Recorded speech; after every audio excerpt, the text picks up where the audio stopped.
मेरे प्रिय विद्यार्थियों, बहुत हार्दिक स्वागत, हार्दिक नमस्कार स्वीकार करिए। कैसे हैं आप सब? और इंतज़ार की घड़ियां ख़त्म हुई और आज की क्लास हमेशा की तरह स्पेशल है। इस स्पेशल सेशन में आज थोड़े से प्रश्नों की संख्या मैंने पढ़ाई है। आप ध्यान से क्लास में आइए और क्लास की शुरुआत करते हैं। हमेशा की तरह ये बढ़िया प्रश्न है और देख पाएंगे आप, वो कह रहे हैं कि उस स्थल को चिन्हित करिए जहां से वानस्पतिक अवशेषों की एक विलक्षण श्रृंखला प्राप्त होती है। वह स्थल चिन्हित करिए जहां से वानस्पतिक अवशेषों की निवासा बुर्जहोम, नरहन या फिर चिरांद, बताइएगा। और यहाँ पे चिरांद बिल्कुल मत लगाइएगा, यहाँ पे जवाब है नरहन। ठीक है, आपको ये पता है कि चिरांद नवपाषाण काल का स्थल है और यहाँ से हड्डियों के बने अस्थि उपकरण बहुत सारी संख्या में मिले हैं, लेकिन यहाँ पर वानस्पतिक अवशेषों की जो विलक्षण श्रृंखला है वो नरहन है। नरहन के बारे में थोड़ा सा आप अच्छे से देख लीजिए, इसका स्क्रीनशॉट ले लीजिए। गोरखपुर में है।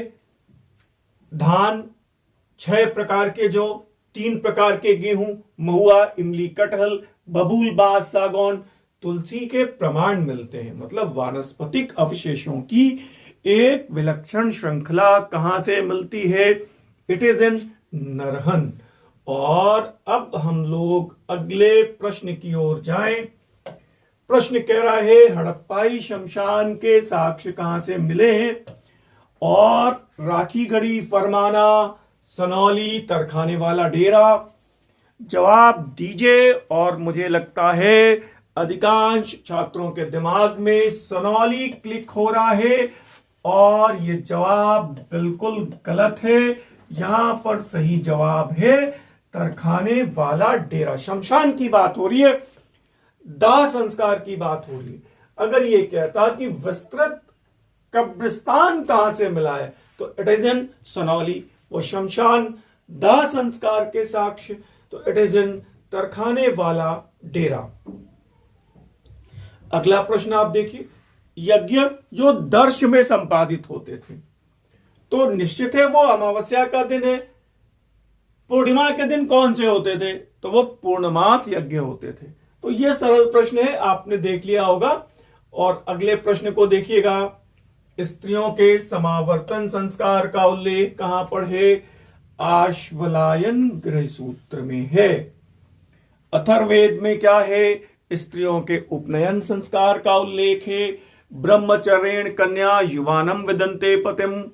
इस बात का उल्लेख है कि कन्या ब्रह्मचर्य आश्रम में रहती है, मतलब अध्ययन करती है। युवावस्था में पति का वरण करती है। युवानम विदन्ते पतिम स्वयंवर प्रथा के साक्ष्य हैं, बाल विवाह के साक्ष्य नहीं है।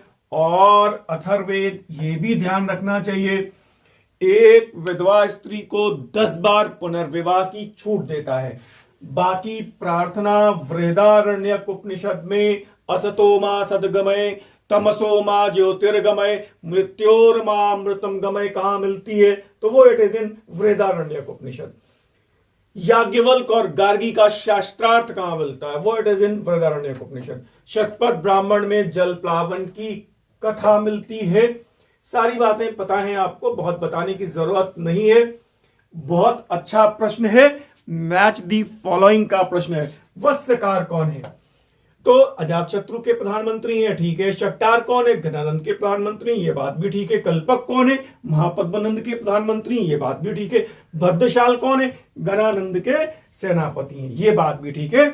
तद अनुसार 1, 2, 3 एंड 4 क्लियर। एक और प्रश्न मुझे याद आ रहा, जटिलक नामक मंत्री किसकी राज्यसभा में मौजूद हैं? वो हैं चंद्रगुप्त मौर्य। ये प्रश्न जानबूझकर मैंने सामने सामने करके लगाया है। यहां से वत्स्यकार का नाम, शक्टार का नाम पूछा गया है। कभी कल्पक और बद्धशाल के नाम भी आ सकते हैं। 1, 2, 3, 4 ए वाला विकल्प आएगा। यहां पे देखिएगा, किस स्थल के उत्खनन से सर्वप्रथम NBPW उत्तरी काले पॉलिश वाले मृदभांड प्राप्त हुए? ऑप्शंस पाटलिपुत्र, तक्षशिला, चंद्रकेतुगढ़, दीदारगंज। और यहां पर सही जवाब है, अगर कहीं गलती से चंद्रकेतुगढ़ लगाया है तो गलत है। जवाब है तक्षशिला। चंद्रकेतुगढ़ और दीदारगंज क्यों फेमस है, मुझे आप कमेंट बॉक्स में रिप्लाई करिए। तक्षशिला के बारे में ये स्क्रीनशॉट लीजिए। तक्षशिला से मिलते हैं, 1913 में मिलते हैं। तक्षशिला का उत्खनन जॉन मार्शल एवं व्हीलर। तक्षशिला की खोज अलेक्जेंडर कनिंघम। NBPW मिले कहां से? भीर के टीले से, तक्षशिला में। एज वेल अगला प्रश्न, सिकंदर का जल सेनापति नियारकस, सिकंदर का प्रिय घोड़ा बुकाफेला, सिकंदर का जीवनी लेखक ऑनेसिक्रिटस, और सुश्रुत भारतीय शल्य चिकित्सा के या शल्य चिकित्सा के जनक, यानी कि 1 2 3 4 आना चाहिए। बिल्कुल ठीक बात है। कुछ प्रश्न कहिए तो और पूछें, मुझे बताइएगा चिकित्सा के जनक कौन है? Who is known as the father of medicine? चिकित्सा के जनक कौन है? और अगर कहीं बाय द वे आप चरक कह रहे हैं तो जवाब गलत हो जाएगा। चरक का जवाब तब आएगा जब यह पूछा जाए भारतीय चिकित्सा के जनक कौन है। तो फिर चिकित्सा के जनक कौन है? उनका नाम है हिप्पोक्रेटस। ये बात याद रखिएगा। रेखा गणित के जनक कौन है? उनका नाम है यूक्लिड। रेखा गणित के जनक कौन है? उनका नाम है यूक्लिड। आप गलती मत करिएगा। ज्योग्राफी के जनक कौन है? राजनीति विज्ञान के जनक कौन है? जीव विज्ञान के जनक कौन है? बहुत सारे प्रश्न हैं और यहां पर भी 1 2 3 4 आ रहा है, तो तदनुसार उत्तर यहां पर ए है। अगला प्रश्न आप देख लीजिएगा। इनाम कमीशन की रिपोर्ट के आधार पे 20,000 जागीरों को जब्त किया गया, वो कब है, कब गठित हुआ? 1852 मुंबई, 50 कलकत्ता, 54 अवध, 50 मद्रास। तो ध्यान रखिएगा, यहां पे सही जवाब है 1852 में मुंबई में, 1852 में मुंबई में। और आगे देख लीजिएगा, आउटरम के पश्चात चीफ कमिश्नर के पद पर अवध में किसकी नियुक्ति हुई? और अगर स्लीमैन को लगा रहे हैं या बिशप हैबर को लगा रहे हैं तो गलत है, और यहां पे जवाब है जैक्सन। आई थिंक आपने इस प्रश्न को रिकॉल कर लिया होगा। क्वेश्चन नंबर 10 देख लीजिए। भारतीय संदर्भ में किसने लिखा था 1853 में कि यह ब्रिटिश घुसपैठिया था जिसने भारतीय करघे को तोड़ दिया, चरखे का नाश कर दिया? और वो है, पूरा स्टेटमेंट आप पढ़ लीजिएगा एक बार, मैं नहीं पढ़ रहा हूं। बेसिकली जो यहाँ पे पिन पॉइंट है वो ये है, करघे को, लूम को किसने तोड़ दिया? और वो ये कहते हैं कार्ल मार्क्स। आई थिंक आपको ये बात क्लियर हो रही होगी। और अब एक आपके लिए विशेष सूचना है। वो ये सूचना आप देख पा रहे हैं, ये अमृत कलश, एक ऐसी पुस्तिका, एक ऐसी अभूतपूर्व पुस्तिका, एक ऐसा प्रैक्टिस सेट जिसमें 3,400 प्रश्नों का टॉपिक वाइज कलेक्शन है। ये प्रैक्टिस सेट आपकी पढ़ाई को एक नई दिशा, एक नया आयाम दे सकता है। इसके बारे में मैं अपने पिछले लेक्चर्स में बताता रहा हूं हमेशा से। आप इस पुस्तक का यहां पर फ्रंट पेज देख पा रहे हैं। ये पुस्तक 3,400 लगभग 3,000 प्लस प्रश्नों को कवर करती है। इस पुस्तिका में आपको टॉपिक वाइज ऐसे चुनिंदा प्रश्न मिलते हैं जिसे आप चाहें तो अपने रिवीजन की प्रक्रिया में शामिल कर सकते हैं। ये पुस्तिका पिछले 1 महीने में लगभग 1,000 छात्रों से ज्यादा छात्रों के पास पहुंची है। इसमें पहला पेज आप देख पा रहे हैं जिसमें आपके पास टॉपिक वाइज प्रश्नों का क्लासिफिकेशन यहां पे दिया हुआ है। आप देख लीजिए, स्क्रीनशॉट ले लीजिए और मैच कर लीजिए। अगर आपको लगता है ये पुस्तिका आपको लेनी चाहिए तो स्क्रीन पर दिए गए नंबरों पर आप संपर्क करके इस पुस्तिका को मंगा सकते हैं। एज वेल असिस्टेंट प्रोफेसर की परीक्षा को ध्यान में रखते हुए और अन्य राज्यों की परीक्षा को ध्यान में रखते हुए हमारी एक परीक्षा कैंची के नाम से विश्व इतिहास की भी एक पुस्तिका है। ये व्याख्यात्मक हल प्रश्न पत्र है, आप ध्यान रखिएगा, ये व्याख्यात्मक हल प्रश्न पत्र है। इसमें पिछले 30 वर्षों के प्रश्नों को और टॉपिक वाइज जो अत्यंत इंपॉर्टेंट अन्य प्रश्न भी उनको भी व्याख्या के साथ शामिल किया गया है। इसके बारे में भी आप जानकारी हमारे स्क्रीन पर दिए गए नंबरों पर व्हाट्सएप के माध्यम से प्राप्त कर सकते हैं। आप चाहें तो इस पुस्तिका को मंगा सकते हैं। फिलहाल हम लोग अगले प्रश्न की ओर जाते हैं और अगला प्रश्न आपकी स्क्रीन पर आ चुका है। वो ये कह रहे हैं कि डलहौजी ने कानपुर के नाना साहब को कानपुर के पास बिठूर के किस स्थान पर निर्वासित कर दिया था। तो वो जवाब यहां पे बहुत आपको दिमाग नहीं लगाना है, वो है ब्रह्मावर्त। ध्यान रखिएगा, ब्रह्मर्षि देश या आर्यावर्त मत लगा दीजिएगा। अगले प्रश्न को ये देख लीजिए कि किस गवर्नर जनरल ने घोषणा की मुगल सम्राट बहादुर शाह को उसकी मृत्यु के बाद के मुगल शासकों को सम्राट की पदवी से वंचित कर दिया जाएगा और उन्हें केवल राजा या शहजादा कहा जाएगा। तो ध्यान रखिएगा, ये 56 में कैनिंग घोषणा करता है। मुझे उम्मीद है आप इन प्रश्नों को रिकॉल कर पा रहे होंगे।